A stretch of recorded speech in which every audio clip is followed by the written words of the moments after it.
What's going on, everybody? Welcome to Duffey Geeks Out Live. Today we're going to be doing a live panel review of several cool things, including Thor Ragnarok. Not Thor Ragnarok. Good start. Thor Love and Thunder. We're going to be doing The Boys Season 3 and Stranger Things, and probably some other topics as they come in. But I can't do it by myself. Bring up my guest panel here. We got Chris Crow. What's going on, buddy?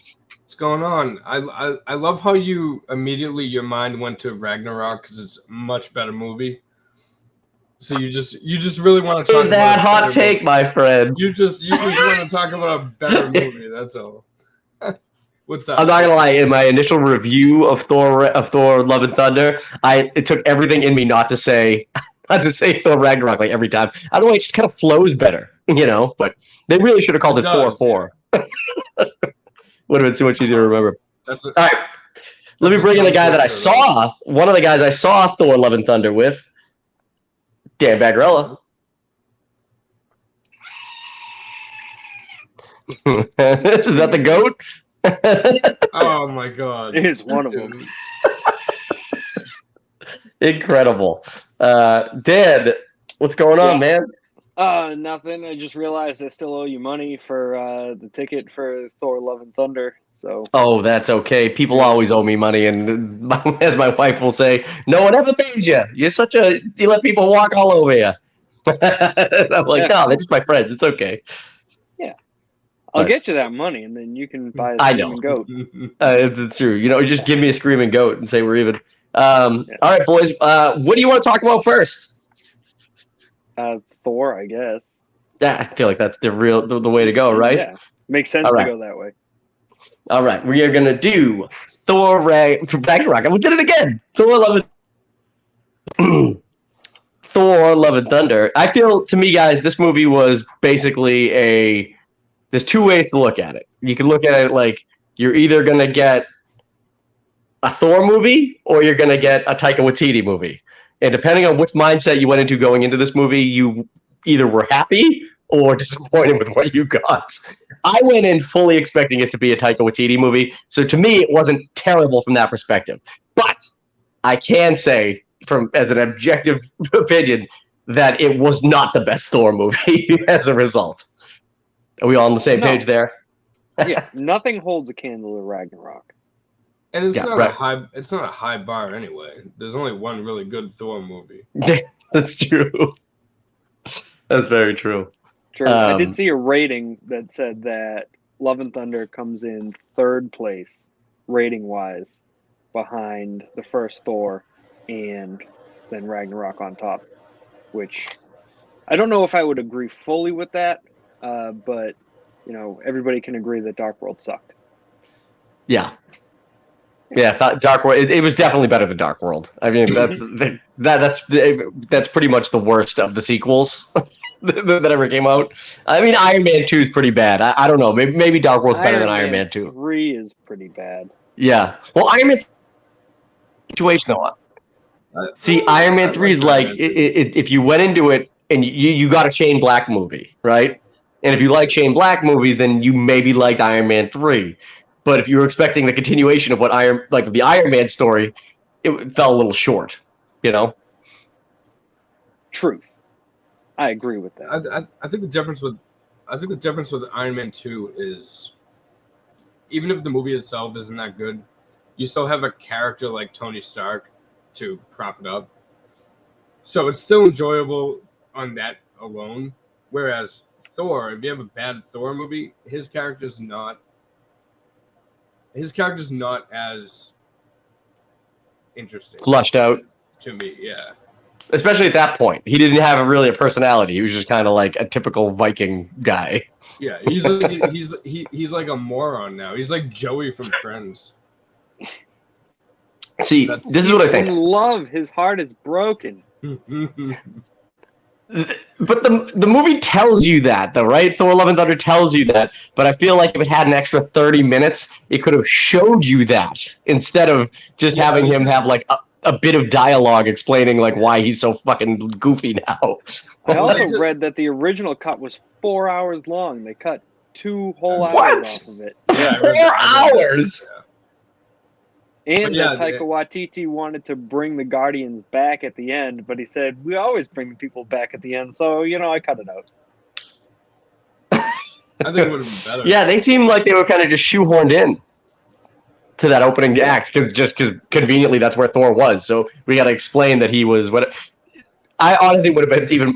I wouldn't have been surprised if it literally was just a scene where like you see the Milano flying off, leaving Thor because he's so annoying, and he's just like, "Come back," Yeah, but then that would have made the movie like an hour and 20 minutes. Although I mean, there was some good stuff to that. I mean, you got the goats, the screaming goats. You got I really got a kick out of when he just hopped on Stormbreaker and rode off like a witch on a broomstick. Again, it's not that it isn't funny. It is funny. The movie's definitely funny. I laughed so many times. To me, it was just the serious nature of both Jane and Gore's storyline just didn't pay out because you didn't spend enough time with them, and they were cut away by jokes every time. Not Gore so much, but like Jane's storyline is so fucking serious. There shouldn't be any jokes made on the and you know what? Once the cancer thing gets brought into full focus for the jokes kind of stop in the movie too, which is good. And it becomes more of a serious movie, which I think the last 30 minutes of the movie was like really good, and it was just a constant barrage of jokes for like that first hour and 15 minutes, hour and a half that I was like, it's not the best movie. But see, Jane's storyline didn't have any impact for me since she's been absent from the MCU for like the past 8 years. So it's like, oh, here's Jane again. Oh, and now she's terminally ill. It's okay, I guess. She was in Endgame for like a quarter of a scene. That's right. Rocket stabs her in the ass. Well, you don't even see that. He sneaks up behind her and then he just starts running away. You hear her go, "Ow!" I think, but I mean, I would just assume he stabbed her in the ass. Where else would you stab her? I don't know. That's what I would have done, but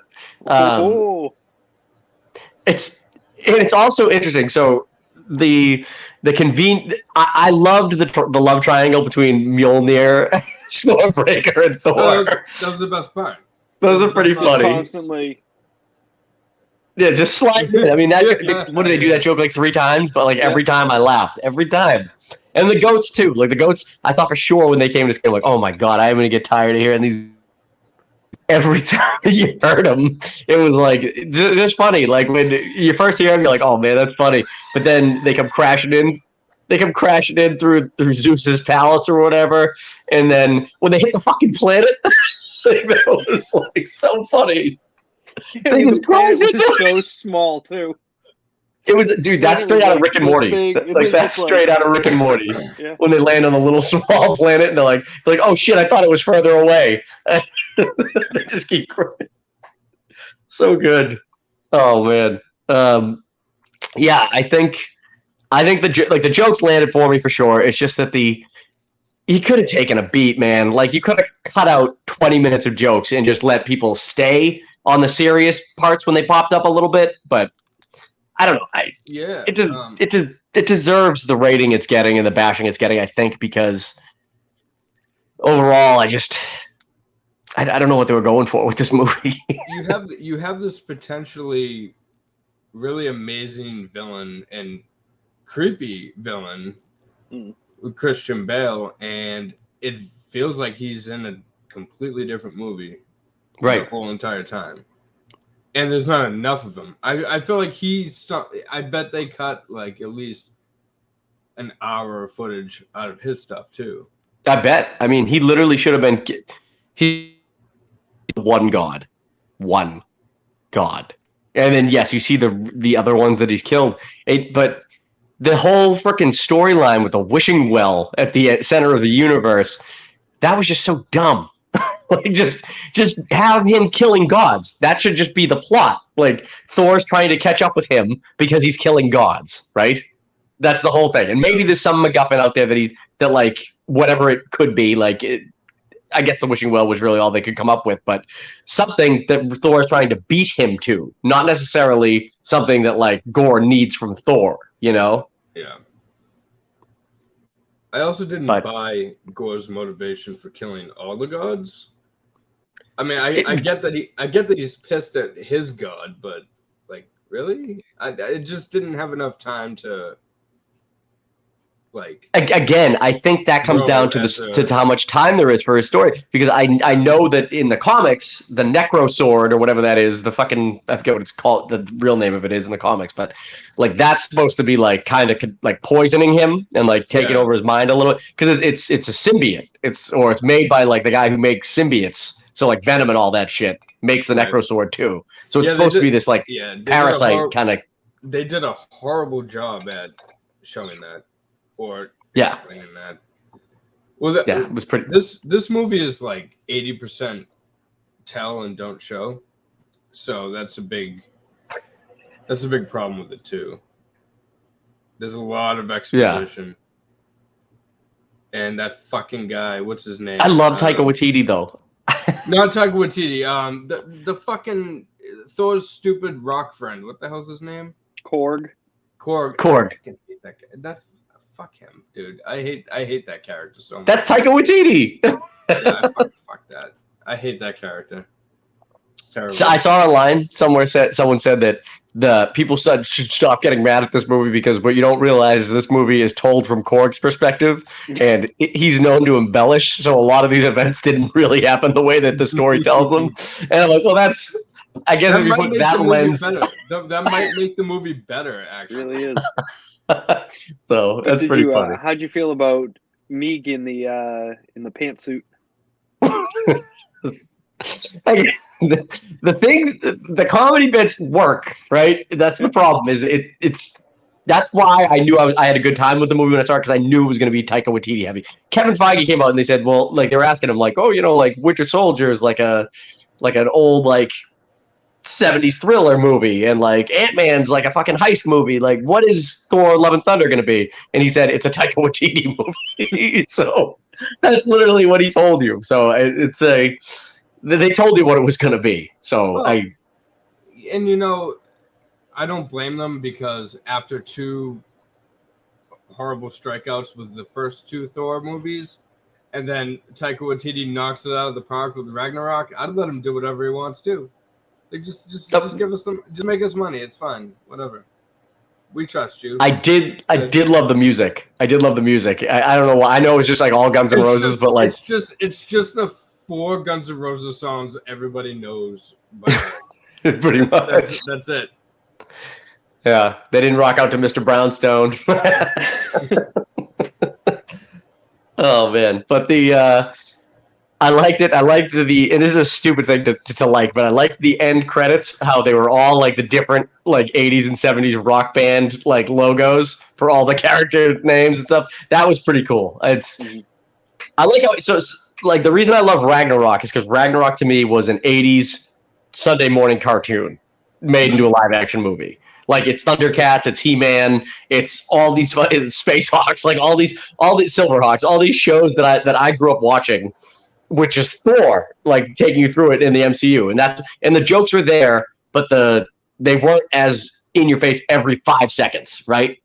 And then this movie, it felt like it was like that movie, but the guy was just lazy writing it. You know what I mean? And actually, I heard Taika Waititi didn't write Thor Ragnarok; he just added his humor into the jokes, so that's probably like a better blend. But I did enjoy that they brought back the Asgardian players, if you will, all the original people. So Luke Hemsworth, Matt Damon, Sam Neill. Oh, the players. Yes. 2 scenes. I don't know what they're called, but I'm assuming they're the, yeah. You get 2 scenes, Matt Damon and of course, so if you take a look at the IMDb page, Chris Hemsworth's wife is in it, and like 2 out of his 3 kids are in it. His brother is in it, and then you have the OG I need my partner in everything, Melissa McCarthy, bringing Ben Falcone into that shit as well. yes, He's the stage manager. on there. But I mean, it's great, but again, it's all jokes. Right. It's just part of the joking. It adds nothing to the story, but I did enjoy seeing it. I agree. I thought they were actually the second scene with them where they were like, should we start writing this event into the next play? And then she just kind of walks away and he's like, well, she didn't say no. Let's get to it. And then they run off to write. Like, it's good. I have no problem with the jokes. I really don't. The actual, how funny they are. I just have a problem with how much they were and how little they stayed on the serious notes, you know? So, I think everybody pretty much did. I mean, that's what the, so for a few but that years, was my take before the internet said anything. Yeah, so for years I heard people always saying, "Oh, Marvel's humor, it's terrible. They gotta stop. It's too much, whatever." And I was like, "What the fuck are you talking about? Marvel's humor is on point all the time." And then when I watched this movie, I was like, "Oh, I get what they're saying." That's how I was with Guardians 2. To me, Guardians 2 was the first one where I was like, the first one was the perfect blend of good, heartfelt story, action, and humor, right? So I'm like, I can't wait for Guardians 2. I went and saw Guardians 2, and it was like literally like watching an episode of Seinfeld. Like Drax, who had no clue how funny he was because that was his bit, was that he was unaware of everything. Yeah. Like he was fucking flying into rooms like Kramer. Like, like it was just, I don't know. It was everybody was like working on their 5-minute stand-up routine in Guardians 2, and that's my least favorite Marvel movie, by the way. And really? I think that is yes, because that was the most disappointed I ever was coming out of a movie was Guardians 2 because I was so excited going into it because I love the first one so much that I was like, fuck, man, this story blew.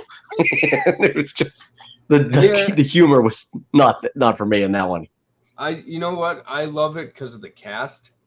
I don't dig the story that much either, honestly. But right. I mean, the Guardians themselves, dude, I could watch them just do anything for hours in their characters. Like they're just that enjoyable. You're not sick of Chris Pratt? A lot of people are sick of Chris Pratt nowadays. The Terminal List. If you haven't seen it, it's on Amazon Prime. It's fucking amazing. You should. Is it good? Is it good? Because Chris Pratt's doing a lot of Facebook ads telling me how good it is, but that's usually not a good sign. People are like, oh, Star-Lord playing a fucking veteran and who's on a rampage. Like, no, he fucking kills it. I've heard it's like an 80s action movie, like an 80s, like kind of like. Yeah. Did you guys watch Reacher? The first season of Reacher, like that's like an 80s action movie the whole time too. Similar. It's similar. It's like it's top-notch shit. Yeah, I love Reacher, so. But that's what I'm going to be comparing it to. So if it's not Reacher good, I'm going to be very disappointed, Crow. It's only one. Well, no, actually, they're getting a second season, but I'm pretty sure they tied the story up in the first season. So I don't know where they could go from here. But it's as a contained story, it's awesome. You should definitely watch it. Yeah. Anyways. Yes. Before we move on. Before we move on to the next topics, I have a question, though. This is something I was thinking about. What is the deal with Marvel Phase 4? Do you guys feel like they're kind of like just throwing shit at the wall right now? Because I feel like there's no concise story. And I mean, I don't even know. I know that the Kang the Conqueror or whatever to come in Ant-Man 3, and that's what they set up in Loki, and that potentially your big bad for this phase. But I mean, what are there, like 6-7 movies into Phase 4 now, and all the TV shows, and there is no clear image as to what's happening at all. I knew they were going to stumble. I knew nothing's connected.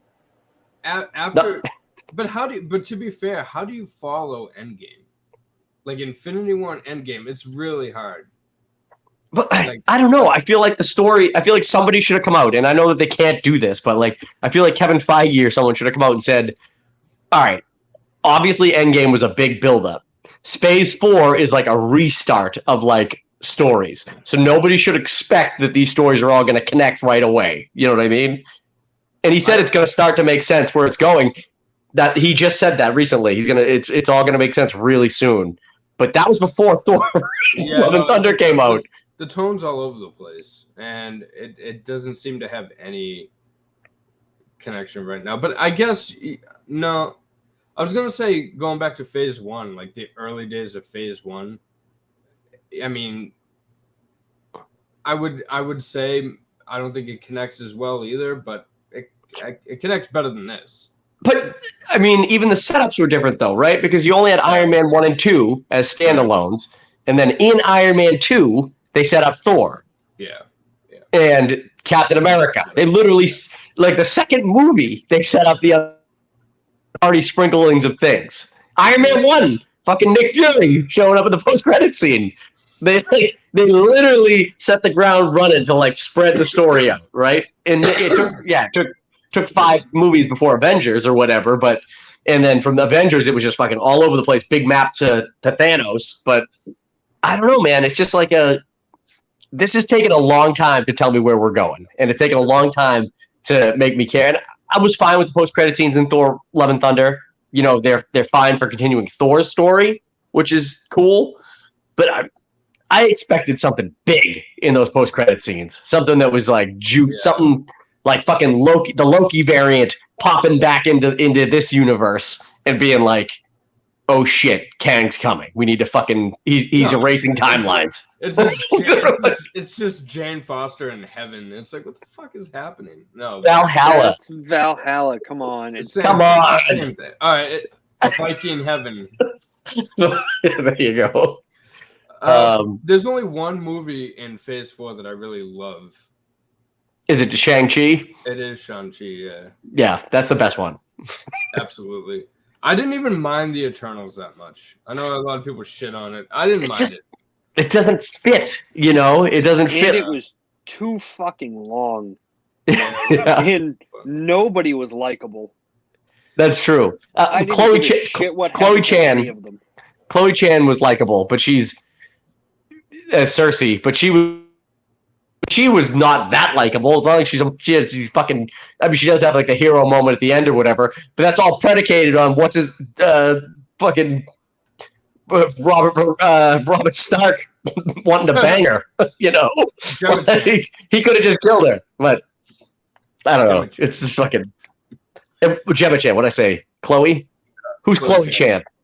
Chloe Zhao directed the movie. Oh, that's the mix-up. Okay. But yeah, I didn't mind that one at all. It was okay. It wasn't anything crazy, but I don't know. The only reason anyone likes Spider-Man is because of the cameos. But that was actually a well-crafted movie, though. That from start to finish, that movie had everything. And yes, I agree. I agree that the cameos add to that movie. Like that's what you're there for. That's the best movie in Phase 4 by far. The theater experience is what made it for me. Because if you watch it at home, it's not the same. Yeah, I own it. And I haven't watched it since I bought it. Me neither. I saw it twice in theaters, and the crowd reaction was it made you so fucking pumped. Like, oh my god, all the gasps and the and people just fucking clapping and like it's fun. Nobody clapped during Thor. Everybody, I think half my theater was asleep actually, but I don't know. I feel like there was a lot of laughing. Dan, no.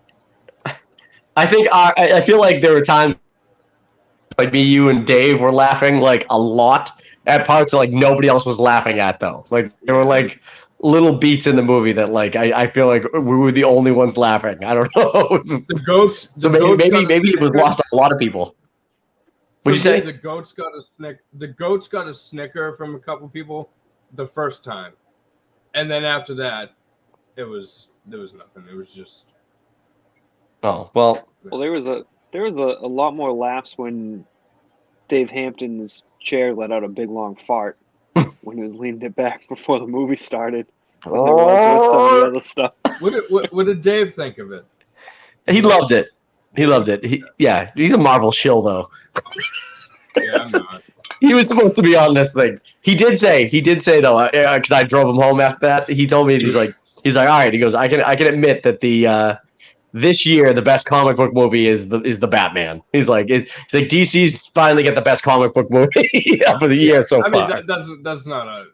I mean there's barely anything out this year. Yeah, and I was hugely disappointed by Multiverse of Madness. Oh, me too. Again, and you know me, Duff. I'm a huge fucking Sam Raimi fan. From a Sam Raimi perspective, it was pretty good. I could go on another fucking tangent about that forever. They lied. The title lied about the movie. They misdirected people as to what it was going to be. The build-up, and that's the thing. That movie could have been the build-up for what this whole fucking phase was about, right? But it was. He jumped into 2 universes. There was that one thing where he went through like 9 universes, and then he got to where Pizza Papa was. Pizza Papa always gets paid. Pizza Papa was the best part in that movie. Yeah. It insulted the viewer to go into that movie expecting this to be like the multiverse movie that was gonna fucking blow the doors off. You're gonna get the X-Men. You're gonna get all these things. It was all gonna make sense and then congeal into one storyline. And it didn't do that at all. It should have been that movie. There was no madness. Okay, it was Doctor Strange as he quite easily navigates 2 universes. Yeah, but that could have been the tie together of Phase 4, right? That it needed. Yeah, yes. It would have been perfect. But I agree. That's and then the rest of this phase until they get to Kang or wherever the fucking big bad is in the final Avengers movie or whatever is going to end this. Actually, Fantastic Four ends this phase, right? Is that what they were? I think I remember seeing that. I think so. Is it going to be John Krasinski, though? I hope so. I mean, how could it not be? That's a completely different universe. No, but he's perfect, though. He's perfect. But it's a different universe. Yeah, only Doctor Strange and Elizabeth Olsen are the same. Yeah. No, and what's her face with the mole on her face? Her. She's also the same in every universe. Yes, his love interest. Doctor Strange's love interest. Rachel McAdams. Yeah. You're right. I don't even know her name in the movies. Rachel McAdams. Doctor. I don't remember either. She's Doctor. Doctor person. Oh, and what's her face's kids are the same. Or universe. The fake kids? Except for this one, because they aren't real. Yeah. Scarlet Witch's kids. Oh. Yeah. And the Moose Man. Oh, what's his face is the same too. Fucking Baron Mordo. So yeah, I guess everybody's the same unless it's in what? The Moose Man? Moose Man. Yeah, the Moose Man's the same too. We just didn't see him. Did you say Moose Man? Yeah, the fucking Minotaur guy. You only see him in one universe. I know, it was a joke. Oh my god. But everybody knows the Minotaur is the same in all universes. I didn't understand that. I had to look it up because every other fucking person is human in that thing, and you just keep showing this green fucking Minotaur, and I'm like, why? Like, how much money did they spend on the rendering of this Minotaur that you need to show it like 19 fucking times? Sam Raimi really wanted that Minotaur, though. He was like, I'm not doing the movie if I can't get a Minotaur. Apparently, it was in the comics. He was a big character in the comics, and they were just like, fucking throw him in. Green Minotaur, why not? He's a wizard. So is Fantastic Four the one comic book movie that got the most reboots? It might be. Yeah, it will be by the time it's out. It'll be the 3rd incarnation. I guess if you count the like 19. How many Batmans have there been? How many Spider-Mans have there been? Oh yeah. You're right. Batman definitely.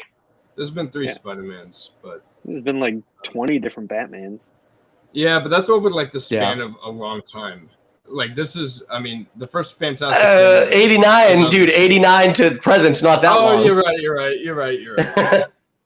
I forget about the 89. Unless you're talking about Adam West, I guess he's the outlier because he was in the 60s. But yeah, I don't know. This phase is kind of a fucking bummer. I'm not feeling it too much. So I really like Shang-Chi though. So I've only watched 4 episodes of Miss Marvel, but that show is pretty fucking fun and it's like cute. I know it sounds. I've watched 2. And that sounds stupid. Like, is that something you should want? Is cute, but like it's like a 16 Candles. You know, it feels very much like how the first Spider-Man movie, Homecoming, felt like a John Hughes movie. This feels like a John Hughes movie too. And I don't know that's enjoyable when you have a young character to have them do that. So Miss Marvel's pretty cool. And supposedly, spoilers, guys. Supposedly, they introduce X-Men in Miss Marvel. So that's my. Before we move on, Not X-Men. Not X-Men. Mutants. That's my Mutants. gripe. That's my gripe with Phase 4 the most, aside from its direction or lack of direction, is the fact that you need to watch these TV shows to be able to totally understand the movies. Because if you didn't watch WandaVision, you were kind of scratching your head a little bit. Like who the fuck is this? At the turn in Doctor Strange. Yeah, that would. I'm not a huge fan of that because the only show I watched was WandaVision. Yeah, I know. But WandaVision was good though. But WandaVision was good. Loki was okay. I didn't watch Loki. Loki was okay. Moon Knight was okay. Is She-Hulk out yet? No, it's coming out soon. Dude, She-Hulk Attorney at Law is what it's called, like the official title, which is like all I'm thinking is like Harvey Birdman, like Attorney at Law. Don't forget Hawkeye. So what would you rate this movie? Hawkeye was terrible. I hated Hawkeye. Oh, I forgot about Hawkeye. Holy shit. Yeah. Oh man, Falcon and Winter Soldier 2, that was like a fucking disappointment too. They were all fucking terrible except for WandaVision. But how would I rate this movie?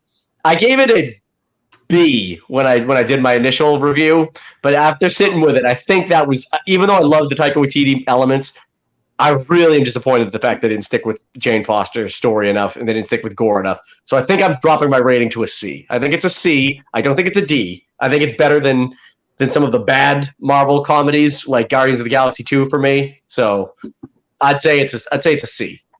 Dan. I'm giving it a B minus. Because I like to be different. Or there you go. You know, in 8 out of 10. If you're going to do that scale. Or like a green light turning yellow. You know? You couldn't decide if it was worth running or you had to stop. Yeah, like it just turned yellow and it's like, do I gun it or, start to slow down? Yeah. I'm saying gun it, but, See, I think for you it's a B minus, but on the side of the screen you could see the plus from the C plus. Just like you didn't slide all the way over into B minus. It was like, it was 79.9%, and the teacher was like, fuck it. Giving you an 80. There you go. Crow, what do you think? I know you said you didn't love it, so. It's a D for me. Wow. See, that's that. It might be the worst Marvel movie next to Black Widow. Oh, yeah, that's. Yeah, and they're both in Phase 4, so. Isn't that crazy? Like Black Widow is Phase 4, and I feel like that movie came out. I know it came out like in 2020 or whatever during the pandemic. But it came out way too late, and it was fucking lame too. Like, at least if it was like fucking awesome, like okay, cool, but it wasn't. So it's out on a whimper for Scarlett Johansson, unfortunately. But. Legal battle about it too, so she ain't getting another movie. So. All right, let's change gears, guys. We'll go to we'll do Stranger Things now. We'll do the boys last. I was going to say you were just talking about Black Widow, David Harbour III. Transition into David Harbour. So I'm just going to go on a whim and say that out on a limb and say that you guys probably all love Stranger Things 4 because everybody does. Absolutely, I did. Yes, it's incredible. And so we had a bet. Well, hold on. We had a bet at work where we were like, because we watched the first 7, right? And obviously there was like that 3 or 4 week gap before the last 2. And we saw in the trailer that Eddie was playing guitar on the roof of his thing or whatever. And I'm like, so we had this bet, like, what song is he playing on the roof? And it was me and Adam Ravani, and like obviously we're like huge Metallica fans. Never even crossed our minds that it could have been a Metallica song. We're like, oh, it's got to be like "Run to the Hills" by Iron Maiden, like something like that. Maybe a like a Journey song, somebody's favorite song to help snap them out of Vecna trance or whatever. So that when it was Master of Puppets, I was like, holy shit! How can we have missed this? It's so obvious. That was a great choice. It makes perfect sense within the confines of the story too. Right. But, Funny like, story. Today, during hello internet, I got a vasectomy today. I'm sitting there with my balls out, and I was waiting for them to come in, and what comes on the radio but that fucking Kate Bush song on the radio? And I was looking up like, oh shit, am I in the upside down? Like, what the fuck? Like, this is a bad place to be. I got no pants on. Like, if Vecna comes for me, I'm done. So, and this is not my song to get me out of this trance. No. I can tell you right now. Kate Bush, I actually really like Kate Bush, but they are. I never even heard of her until the show. So they are going hard on this song right now. Like, let's calm down a little bit. well, It's not them. It's everybody else. right. Yeah. But still, it's.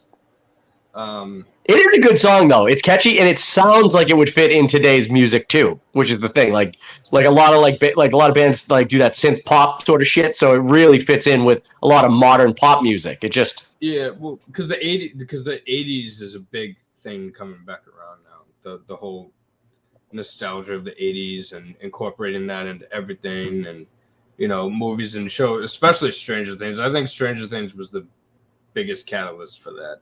Which is cool because I fucking love the '80s, and now everybody else does too. So it's like, so you're not gatekeeping. You're not gatekeeping the '80s. I'm not gatekeeping anymore. Not gatekeeping anymore, but yeah. Right. But this season, and I didn't hate season 3. I know some people didn't like it, but this season was even better for me. The only season I didn't like was 2. Same here. Yeah, I'd say two's the weakest season.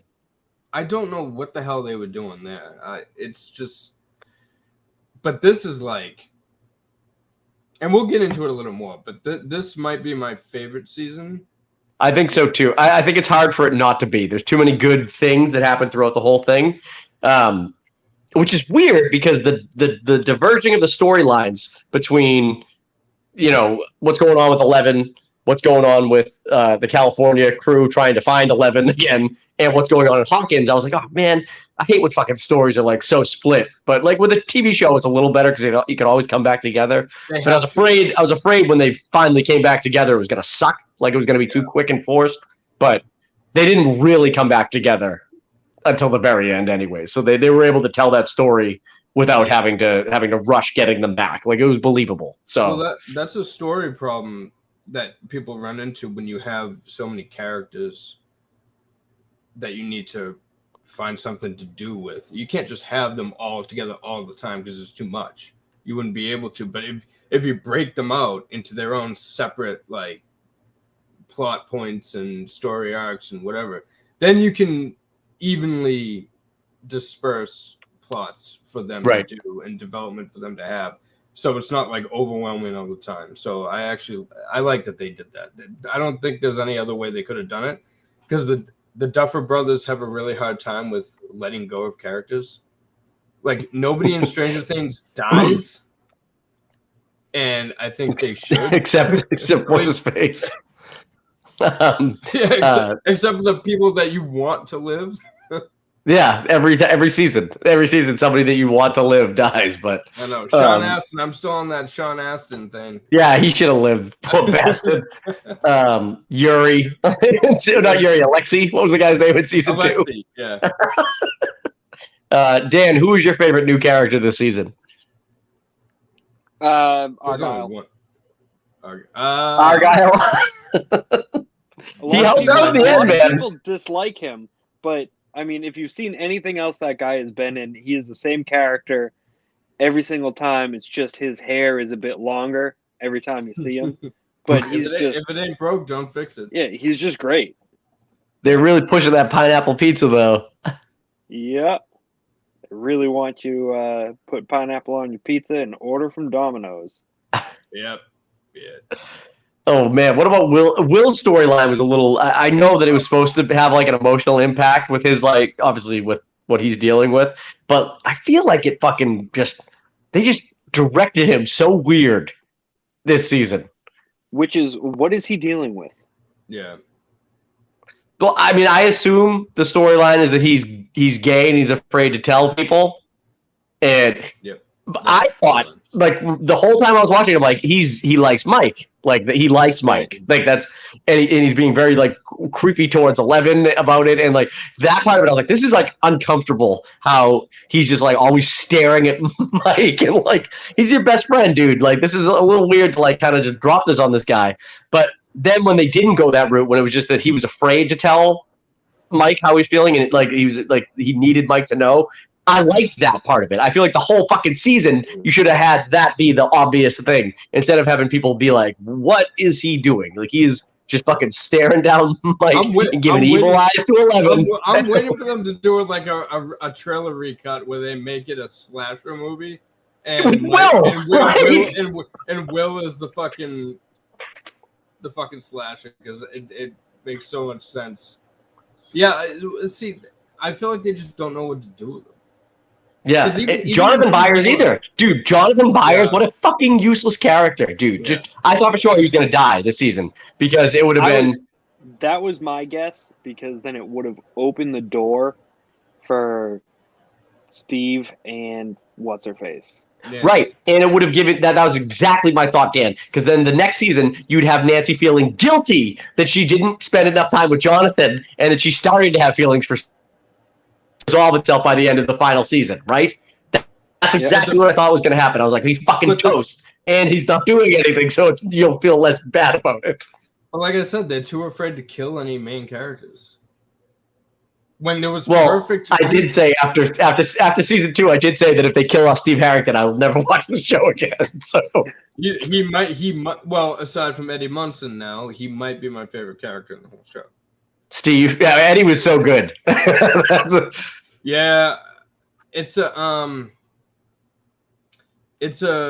situation where they didn't know what they had, I don't think, and they killed him off, thinking, whatever, he's done, and then the popularity is fucking insane that they'd be crazy not to find a way to bring him back. So like Adam and my buddy John at work, they are big D&D fans. Like they love it. They play it. They do all that stuff. Apparently, one of Vecna's things that he's done in the lore is he's raised somebody from the dead to be like a fucking like vampire soldier or whatever for him. And people are thinking that they're going to use Eddie that way, and that if Eddie will have to like fight the fucking whatever control he's had in the next season. That seems like a stretch because that's a lot to tie into like a final season of a show. But I don't know. They had it. They had two impactful moments. The Eddie Munson, which was like awesome. The way they handled that was cool. Aside from the fact that he died. And then Max, who should have died. And I was like the whole entire when she's all like, I was like, oh my God. I didn't think it was going to get that far. They're going to do it. They're going to do it. Like, and they didn't do it. I'm like, come on. But she did die. She died for like a minute. Yeah. And then that douchebag basketball player got melted in half. Incredible. So cool. I was so satisfied with that. You're getting melted in half. But do you know what's even cooler about that? Is they didn't even focus on it. It was just a pan shot, and he was in like the bottom corner as it was happening. I'm like, that's awesome. I'm like, that's fucking like it's like, yeah, fuck you. We're not even gonna show you the whole thing. We're just gonna just keep moving. So I want to jump back to Eddie real quick. Sure. Yeah. So he survives because that's what people want. He survives. Yes. He goes back to Hawkins. All this shit happens. Everybody already fucking hates him. Mm-hmm. Do you think it would actually be good to have him still be alive? That was really initially. I thought he's definitely going to die because the murders have already kind of been pinned on him. So there's no possible way he comes out on top. The only way they could is literally, and with the episode title, The Piggyback, by the way, the final episode, I thought the plot was going to be we need from like whatever the dream state is and yank him into the real world like they do with fucking Freddy Krueger in Nightmare on Elm Street.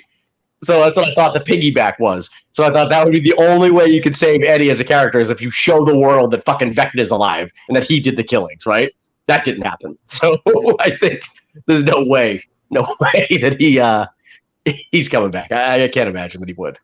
I would want him to, honestly, because like I mean I would, 'cause I love the character, but I think there's not enough story to tell to do it. I'd rather them wrap the story up great than have fan service for me personally.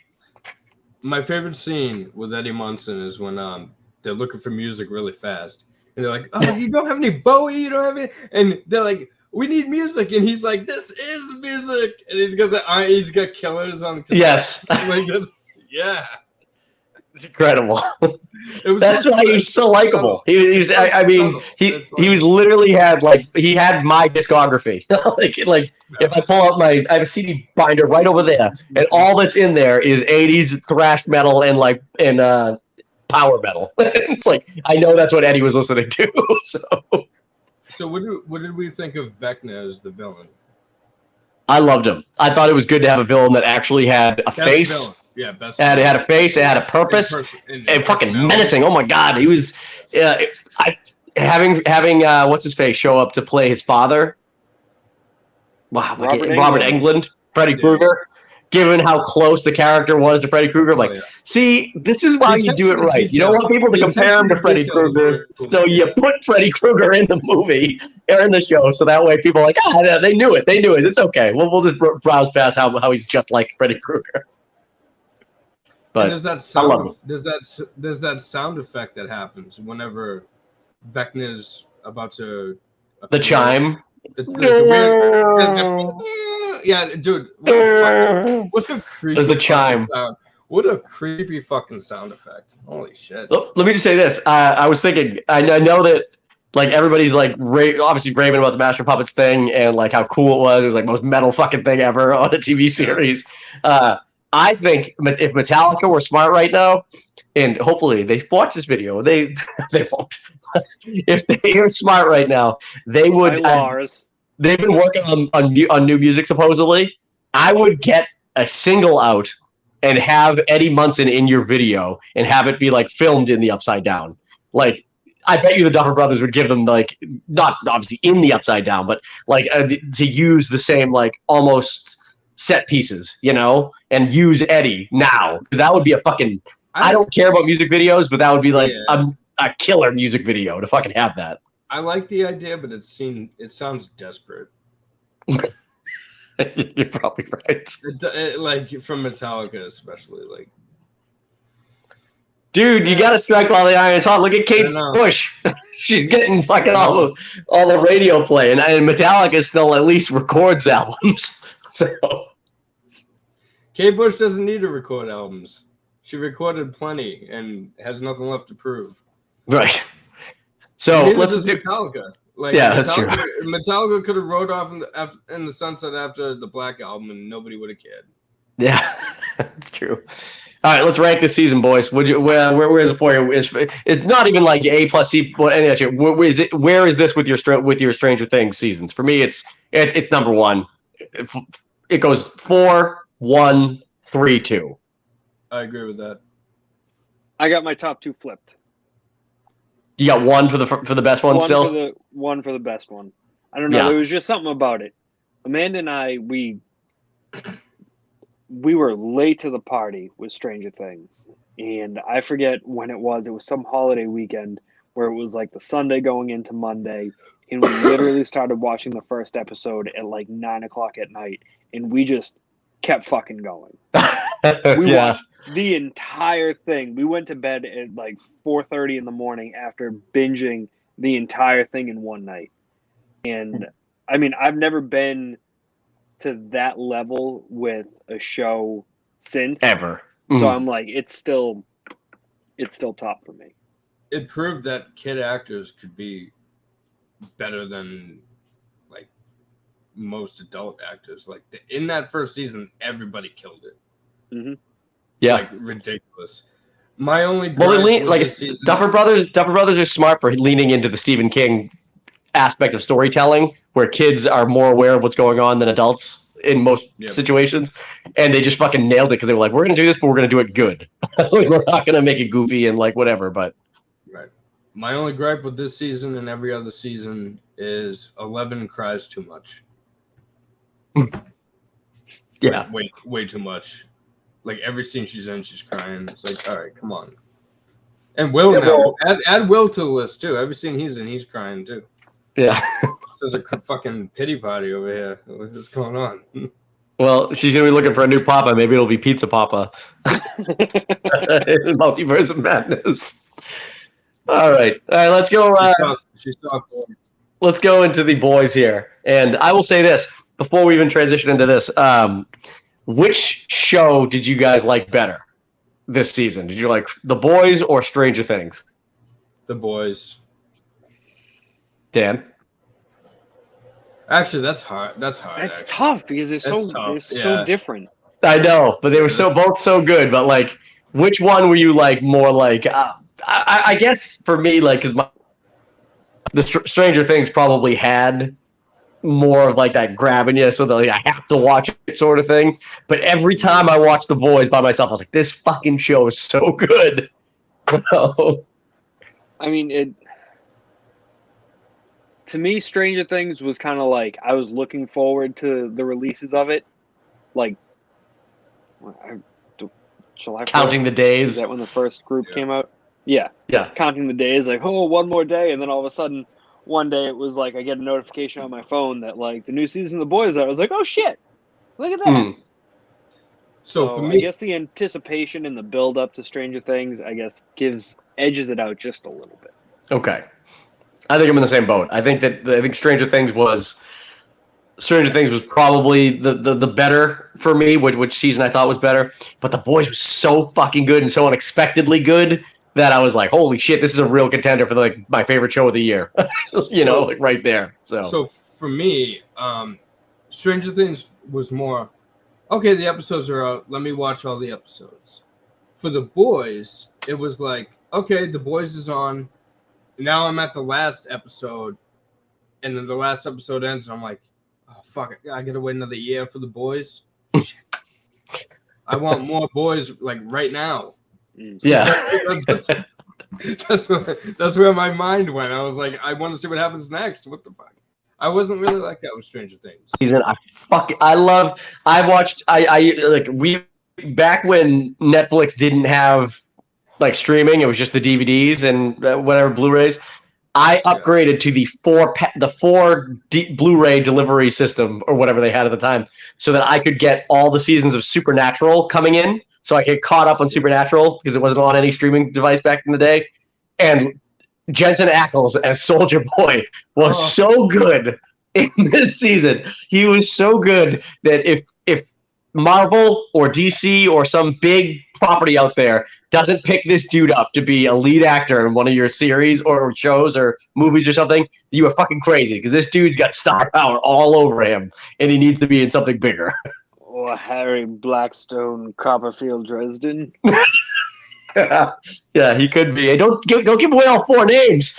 now his enemies know. But that's not how he says it, so it doesn't. Oh, that's right. That's right. The inflections. So Crow, that was a. Crow's like, what the fuck are you guys talking about? There's a book series called the Dresden Files. He's basically a Dirty Harry meets Harry Potter. He's a wizard. So doing a private investigation in Chicago, and I turned Dan onto the books, and he fucking loves them. He's listening to all of them. There's like 17 books, but they're the best. And we're always texting each other different images of dudes being like, this guy should play Harry Dresden if they redo this. I don't know if Jensen Ackles is the right guy. No, for that role, but. Speaking but I loved him as Soldier Boy. He was fucking awesome. He was so good. And like, obviously, like, there's full spoilers for the series. I know they had to put him back on ice in order to wrap this season up. And there's probably not going to be enough seasons that he's going to come back. But they should do a spin-off series where it's just him in the 60s and 70s, like, just fucking going on his missions as a total asshole. Like, I would love that. Absolutely. Banging grandmas everywhere he goes. Well, there wouldn't be grandmas then. Are was sure about that? Yeah. How old? I thought he said because they were his age. That's why he went for them. Oh, okay. But he fucking killed it. But dude, Homelander, How fucking scary is Homelander? Holy Oh my god, shit, he's dude. so good. Dude, what's I his get name? Anthony anxiety Starr? when he's on the screen. I get fucking anxiety. I'm like, shit, he's gonna kill me. his eyes, dude. I've never seen an actor whose eyes, like, just from like widening and like just like the little bit of red coming in and like just like how glossy and like almost full of tears they are. Like, he fucking acts with his face tells 1,000 stories. It's fucking crazy. It's perfect, and it has to for that character. So talk about perfect casting. Like, Jesus, like, he's so good. God, He's so good. I think this show should win an Emmy this season for one reason: the dick that they designed. The set designer, literally, someone had to sit there and design the inside of a fucking dick. I forgot about that. Because so much happened in the season that I'm like, oh yeah, that was the thing. That's right. Like, not just the inside of the dick, but a 2-story tall penis head for somebody to walk into. Yes. As well. Yes. I mean, the first shot of it, when that dude shrinks down, and the first shot of it just lingering in the background, like kind of out of focus, I was like, this looks like there was a show called Land of the Giants. It was like a Lost in Space kind of show. I think it was called Land of the Giants, but it always cut to like little people like running around with like normal sized people like just like walking by them, and they're like, oh. And it was awful, but I got that vibe, and I was like, oh my god, like, look at that fucking dick. So fucking gross. And then he gets in there, and that set designer, man, the dude that had to build the inside walls of a cock, like, that is just, like, he must have been like, this is the craziest thing I will ever do in my career. He's like, but it's gotta look right. He's just fucking building it, like, oh, what a job. That's one thing I love about The Boys is it's not afraid to do anything. Oh my god. I've described it as Marvel, but not shying away from gore and just absolute insanity. Because I mean, he sneezed the fucking guy in half. This is pretty much the what would Dick happen. first. They nailed it, because this is pretty much what would happen if superheroes were real. Like, yeah, 100%. 100%. I loved it. I love the season. I love the story. Like, everybody's story was good too. Like, I don't think there's a character in The Boys that isn't good. Like, not one character who's like wasted, and that's incredible. Like, sometimes they pop up and they get killed right away, but even when they're there, they're fucking great. Like, what was the dude's name that Butcher fucking lasered in half in the first episode? Oh, fucking Sean Patrick Flannery. What was his like Bullet Boy or something like that? It was something dumb. Gunslinger? No, something like that though. Yeah. Well, when he like that dude, like, even his like stupid little bits he had, I'm like, this guy's fucking giving it 100%. Yep.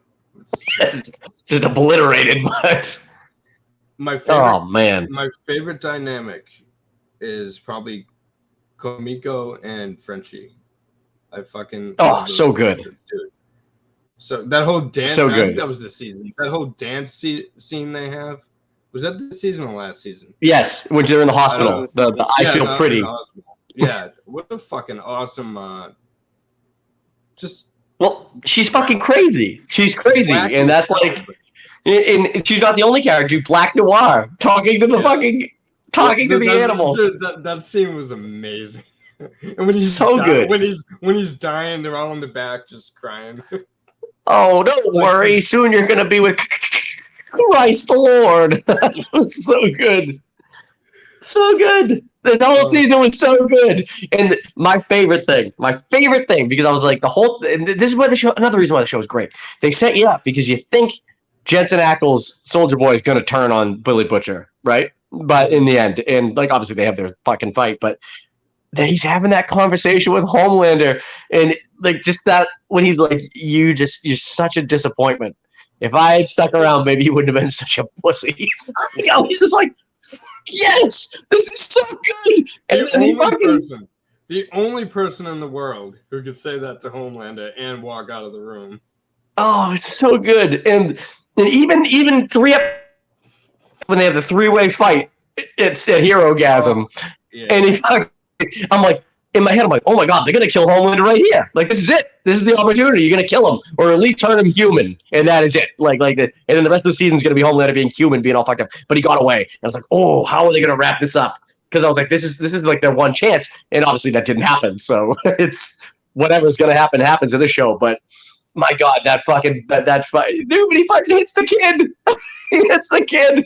I love that. Little Ryan. He blasts him and then he just fucking hits him. Oh, so good. So good. He's going to be fucked up next season. Oh, yeah. That little kid. Dude. I bet you Homelander kills him. I bet you he goes too crazy, Ryan, like in the next season, and literally Homelander's going to kill him. And that's going to be that's it for Billy Butcher. He's like, well, that's fuck. I know I've said it every season, but I'm fucking killing Homelander like next season. You know. So do you think Butcher will keep using Temp V?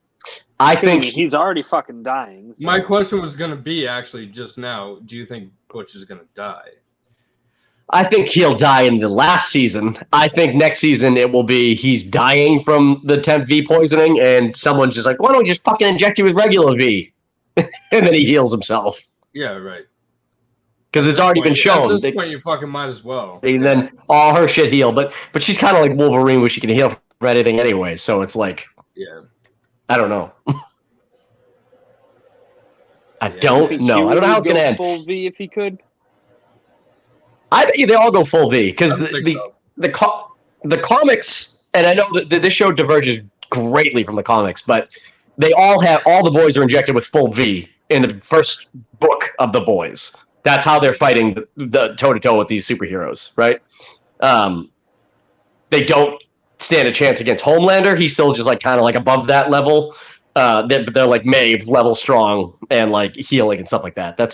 And none of them have individual powers, so that's the difference. Like Huey didn't teleport or anything like that in the comics, but I don't know. I don't know. The show could go anywhere. The fucking Eric Kripke is just like writing whatever he wants, and it's getting put on paper, and it's gold. So whatever he gives me next season, I'm there for. So I think Butcher would do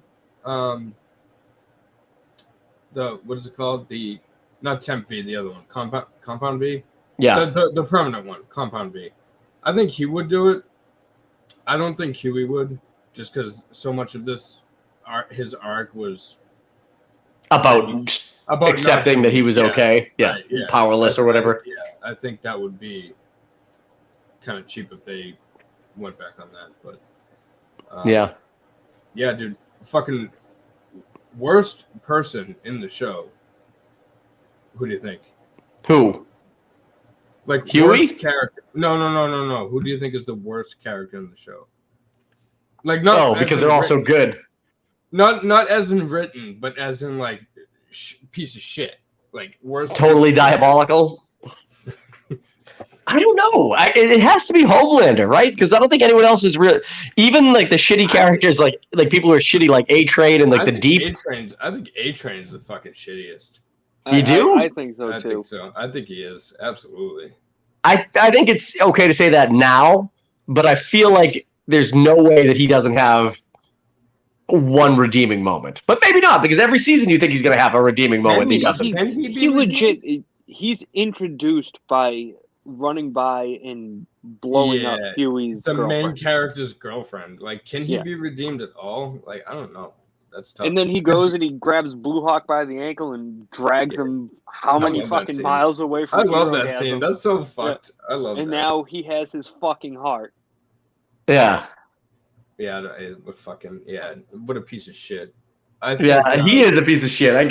You're right, but I feel like Deep is just a fucking idiot. Yeah, I mean, he's like a child, like whatever. I love, dude, the memes though. The memes with him now are so memes of like him like looking at people and like and it's just like fucking that meme where it's like the dude and the chick walking by and they like turn around and looking at the guy's looking at someone else. Yeah. I saw one today where it was that, but they put the deep there and he was looking at fucking Davy Jones from the Pirates of the Caribbean movies. So good. I saw another one where it was Squidward. And it was the deep laying next to Squidward. It's like, good night, Squidward. Good night, the deep. And then it's like, it cuts to the deep's eyes, and he's like, like looking at him. And then it cuts to Squidward's eyes popped, like what's happening? Just so good. And that dude, Chase Crawford, like, is that his name? Yeah. Yeah, like that dude that came from a Gossip Girl or whatever. Like, imagine taking this character and just, he's got to be so okay with this fucking storyline that he's like, whatever, I'm a guy that fucks fucking octopuses, whatever. It's what it is. I'm gonna be known for this for the rest of my life. Oh, it's fucking incredible. But yeah, dude, the show's been perfectly consistent in quality for 3 years now. And it's just fucking, dude, it's not predictable. It's not predictable. No. That's one thing I can. I mean, there's many good things I can say about it. But that's one thing that's definitely a fucking plus. Yeah. Because they take superhero, especially with shit like Marvel now, where it's so by the numbers. It's paint by numbers at this point. You get something like The Boys. It's just it proves that you can have a superhero property that's just constantly throwing shit at you that you don't expect. Like fucking this next season. Oh, Stormfront being a Nazi. That's fucking awesome. She's crazy, but again, the writing's so good. I'm sorry, Dan. I didn't hear you. What'd you say, Dan? Stormfront still being alive. Yeah, I heard that. I heard a rumor that said that too. And I was like, my brother-in-law was saying that to me. I'm like, I don't fucking think so. Like, she did no fucking arms and legs. What was she gonna do? You know what's a cool Easter egg that I noticed because I'm a fucking music nerd. In season 2, when was it Mother's Milk, Starlight, and Huey are driving to that chick to ask about Liberty, who ends up being Stormfront. They're listening to "We Didn't Start the Fire" in the car, which is from a Billy Joel album called Stormfront. Oh, that is funny. I was like, nice. Only 3 people in the world will pick up on that, but that's a cool little Easter egg. That's pretty good. And Huey loves fucking Billy Joel, so it all comes full circle. I like the use of Elton John's "Yellow Brick Road" in the last episode too. I'm going to see him next week. Really? That's cool. Yeah, I'm psyched. So I don't know. The way that this season ended with like Homelander, like basically just having his own little cult following now, where he can do whatever the fuck he wants. Like, dude, I don't think anyone's safe. I don't think anyone's safe. I think this next season's gonna be fucking like you piss off Homelander, he's just gonna kill you. Oh yeah, and you got the fucking crazy stepfather going to the fucking Homelander rallies, and he's just like, yeah, and even Homelander's like, what the fuck is happening? That's a storyline that I don't even understand. So why, like, Mother's Milk's ex-wife knows superheroes are fucking terrible. She knows this. Like, she's been in danger because and put into hiding and shit because superheroes are coming after them, like bad fucking superheroes.